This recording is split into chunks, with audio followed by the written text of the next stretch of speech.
ഭാരതം 66ാമത് സ്വാതന്ത്ര്യ ദിനം കൊണ്ടാടുകയാണ്. ഭാരതീയരായ എല്ലാവർക്കും അഭിമാനിക്കാനുള്ള ഒരു ഭാഗ്യമാണ് ഉള്ളത്. ലോകത്തിലെ ഏറ്റവും വലിയ ജനാധിപത്യ രാജ്യം വികസന പാതയിലൂടെ ലോകത്തിലെ ഏറ്റവും വലിയ സാമ്പത്തിക ശക്തിയാകാനുള്ള പ്രയാണത്തിലാണ്. 65 വർഷക്കാലത്ത് നമ്മുടെ രാജ്യം പല വെല്ലുവിളികളെ നേരിട്ടു. അതിനെയൊക്കെ അതിജീവിച്ച് നമ്മുടെ രാജ്യം മുമ്പോട്ട് വന്നിരിക്കുകയാണ്. ഇന്ത്യ പാകിസ്ഥാൻ വിഭജനത്തിൽ തുടങ്ങിയ സംഘർഷം നമ്മൾ ഏറ്റവും അടുത്ത നാളുവരെ നമ്മളെ പിന്തുടർന്നു. ചൈനയുമായി യുദ്ധം, പാകിസ്ഥാനുമായി 3 യുദ്ധങ്ങൾ, അതിനുശേഷം വിദേശ ശക്തികളുടെ പിന്തുണയോടെ നമ്മുടെ രാജ്യത്തെ തകർക്കാൻ, നമ്മുടെ ഐക്യവും നമ്മളുടെ ഒരുമയും ഇല്ലാതെയാക്കാൻ നടത്തിയ, രാജ്യത്തിന്റെ വിവിധ ഭാഗങ്ങളിൽ നടത്തിയ വിഭജന വിഘടിത വാദങ്ങൾ, അതിനെയെല്ലാം അതിജീവിച്ചത് ഇന്ത്യയിലെ ജനങ്ങളുടെ കൂറും ആത്മാർത്ഥതയും ഒന്നുകൊണ്ടാണ്.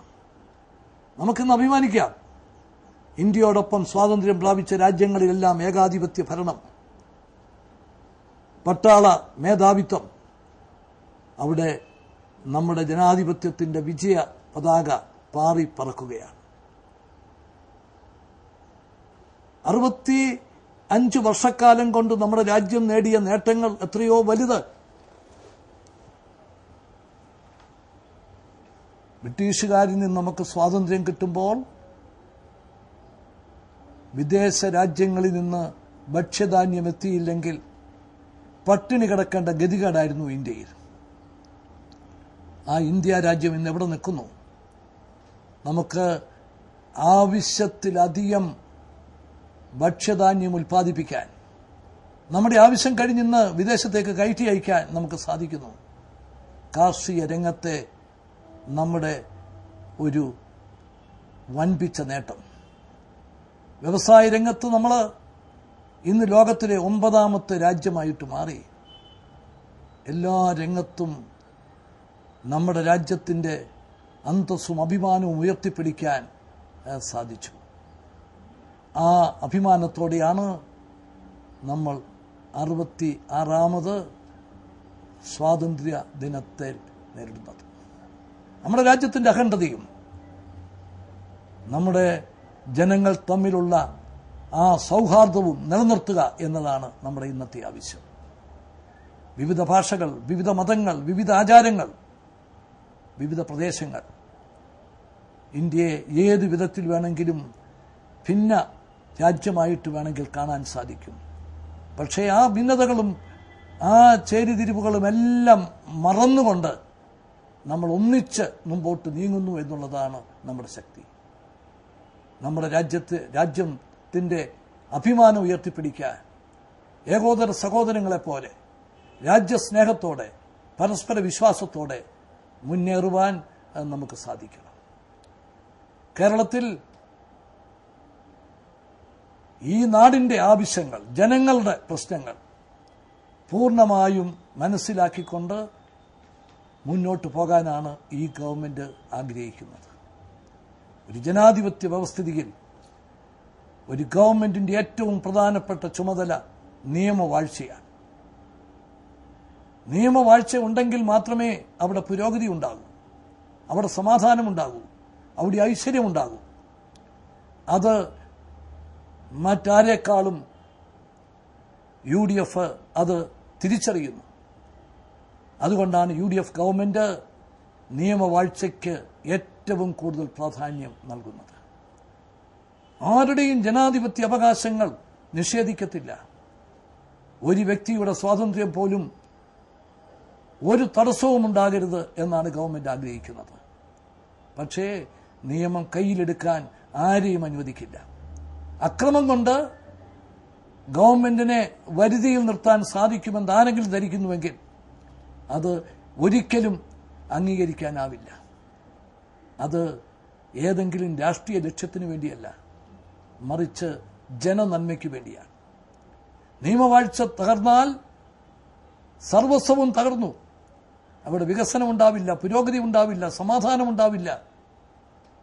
അതുകൊണ്ട് നമ്മുടെ ജനാധിപത്യത്തിന് ശക്തി പകരുന്നത് സമാധാനപരമായ അന്തരീക്ഷം, ഐശ്വര്യപൂർണമായ അന്തരീക്ഷം, നിയമവാഴ്ച പൂർണ്ണമായും ഉറപ്പാക്കുന്ന സാഹചര്യം.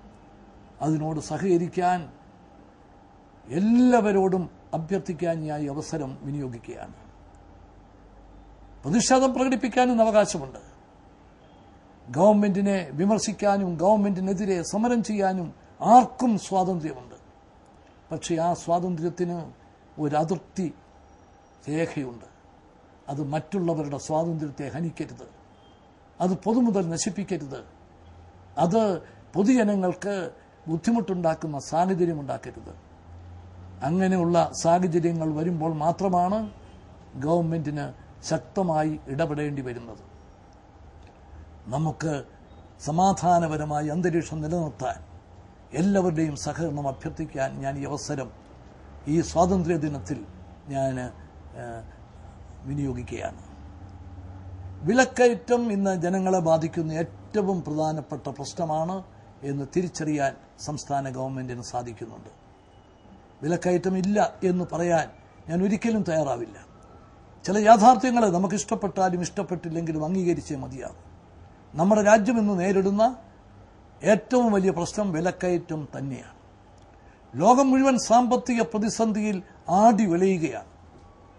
അവിടെയും മറ്റു രാജ്യങ്ങളെക്കാൾ, സമ്പന്ന രാജ്യങ്ങളെക്കാൾ പിടിച്ചു നിൽക്കാൻ നമ്മുടെ രാജ്യത്തിന് സാധിക്കുന്നുവെന്ന് നമുക്ക് അഭിമാനിക്കാം.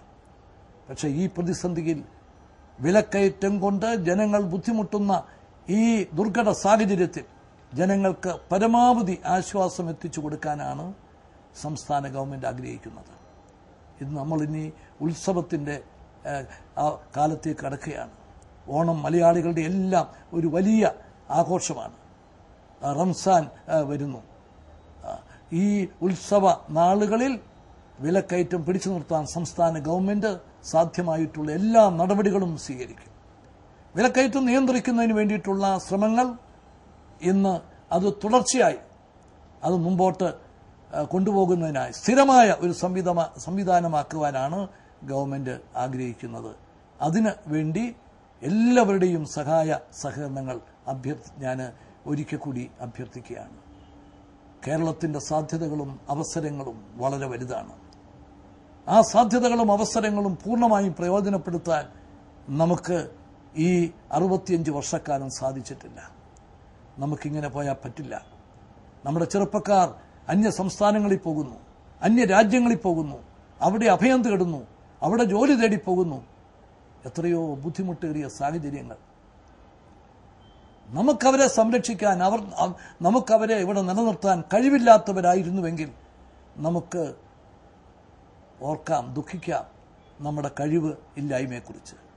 നമുക്ക് കഴിവുണ്ട്, നമ്മൾ ശ്രമിച്ചാൽ സാധിക്കും. പക്ഷേ നമ്മുടെ അവസരങ്ങൾ നമ്മൾ പ്രയോജനപ്പെടുത്തിയില്ല. ഈ ഗവൺമെന്റ് ഒരു വെല്ലുവിളിയായി സ്വീകരിക്കുന്നത് കേരളത്തിന്റെ സാധ്യതകളും അവസരങ്ങളും പരമാവധി പ്രയോജനപ്പെടുത്തുക, നമ്മുടെ ചെറുപ്പക്കാരെ മുഴുവൻ നമ്മുടെ ഈ സംസ്ഥാനത്ത് തന്നെ നിലനിർത്തുക, ആ ഒരു വലിയ ലക്ഷ്യത്തിന് വേണ്ടിയിട്ടുള്ള ശ്രമങ്ങളുമായിട്ടാണ് മുമ്പോട്ട് പോകുന്നത്. അതിന് നമ്മുടെ അടിസ്ഥാന സൗകര്യങ്ങൾ വർദ്ധിപ്പിക്കണം. നിക്ഷേപകരെ സ്വാഗതം ചെയ്യുന്ന, നിക്ഷേപകർക്ക് ഇവിടെ എത്താനും നിക്ഷേപം നടത്താനും പറ്റുന്ന അന്തരീക്ഷമുണ്ടാക്കാൻ നമുക്ക് ബാധ്യതയുണ്ട്. എമർജിംഗ് കേരള ഈ സെപ്റ്റംബർ 12 മുതൽ 14 വരെ നടക്കുന്നത് വലിയ പ്രതീക്ഷയോടുകൂടിയാണ് കേരളം കാത്തിരിക്കുന്നത്.